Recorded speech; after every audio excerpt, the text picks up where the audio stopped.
Le 27 mai 1938 paraissait dans l'Action française un écho de François Vineuil consacré au film américain Mariage double, Double Wedding, mais avant d'écouter cette critique, nous allons faire une courte présentation du film. Mariage double, Double Wedding, un film de 1937 de Richard Thorpe, avec dans les rôles principaux William Powell, Myrna Loy, Florence Rice, Jesse Ralph et Edgar Kennedy. Le sujet.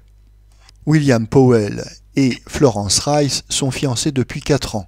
Myrna Loy, la sœur aînée de Florence Rice, organise leur mariage ainsi que leur lune de miel.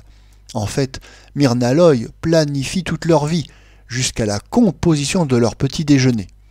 Le seul problème est que Florence Rice trouve que William Powell n'est pas assez dynamique. Elle se met à douter de son engagement.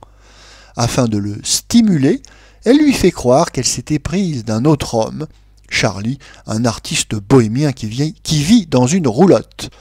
Quand Myrna Loy pousse William Powell à se séparer de Florence Rice, celui-ci comprend qu'elle est la femme de sa vie. Myrna Loy aide alors William Powell à prendre confiance en lui. Nous écoutons maintenant le texte intégral de la critique de François Vineuil de ce film. La comédie américaine a vraiment besoin de se renouveler. Jusqu'à présent, les délicieux acteurs que sont William Powell et Myrna Loy n'apparaissaient que dans des films pétillants.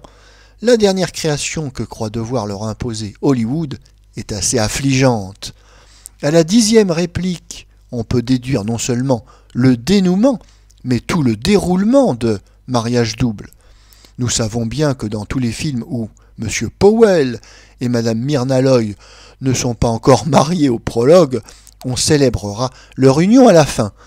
Mais nous demandons au moins à ne pas être obligés de prévoir, sans aucun risque de démenti, les moindres détails de l'idylle.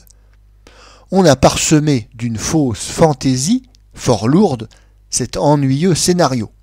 Il est un peu attristant de voir des comédiens aussi fins que Powell et Myrna Loy condamnés à s'ébrouer dans de pareilles vulgarités.